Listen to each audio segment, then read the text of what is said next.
A new audit shows more troubles in the VA healthcare system. Tonight on First at 5, a look at just how many veterans are waiting for care.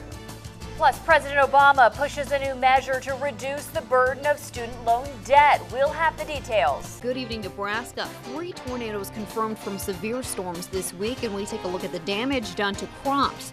Plus, many grandparents are putting tens of thousands of dollars towards helping their grandchildren pay for college while thinking about their own retirement. And a couple wants to turn U.S. highways into power panels. Find out the science behind that.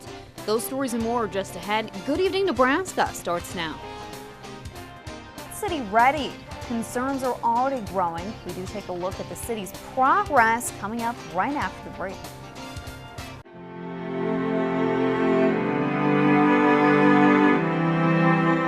According to the State Patrol, a van traveling east left the road at mile marker 268, hitting a semi parked in the rest area. The driver, 27-year-old Maurice Lewis from Chicago, was killed. Troopers say 2 passengers, 48-year-old Willie Shepard from Phoenix and 22-year-old Charles Stokes from Missouri, were both transported to Good Samaritan Hospital. Stokes has since been released. It's not known why the driver left the road. The accident is still under investigation. Village officials say a total of 31 structures had to be demolished as a result, and over 80% of the town has had damage. Officials say the initial debris removal process is winding down, and the town is moving to the rebuilding process. Thousands of people have already volunteered to help clean up the town, and now village officials are asking volunteers to wait for the next announcement for help. Rootworms. They can leave corn plants weak and reduce those yields. Monsanto has now awarded a 3-year grant to study this problem. The money will help pay for the research and educate corn growers on managing western corn rootworm. Researchers received the grants amid signs that rootworms are becoming resistant to some traits genetically modified corn, and this is the 2nd year that UNL has received this funding.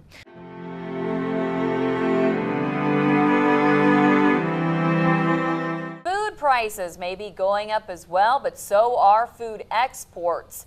A new report from the USDA predicts that the U.S. will export almost $150 billion worth of fruits, vegetables, grains, and meat in 2014.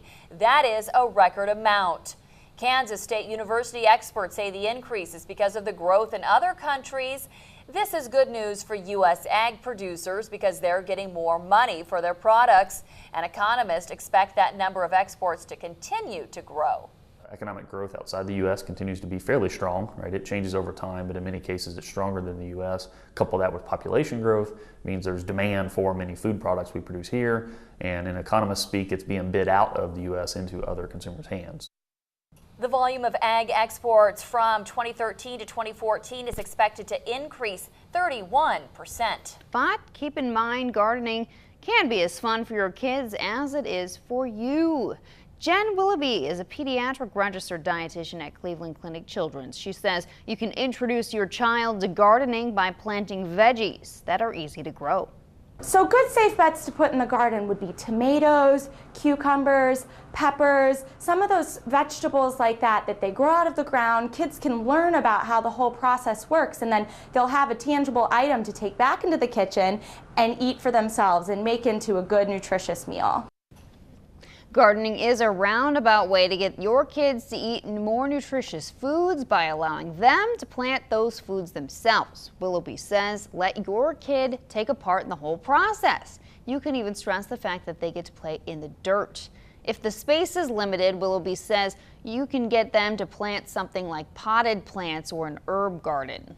Basil, cilantro, parsley, they kind of grow like weeds, and they can just grow in a pot on the windowsill. The kids can water them every day and see the results, and then you can use them fresh in your foods.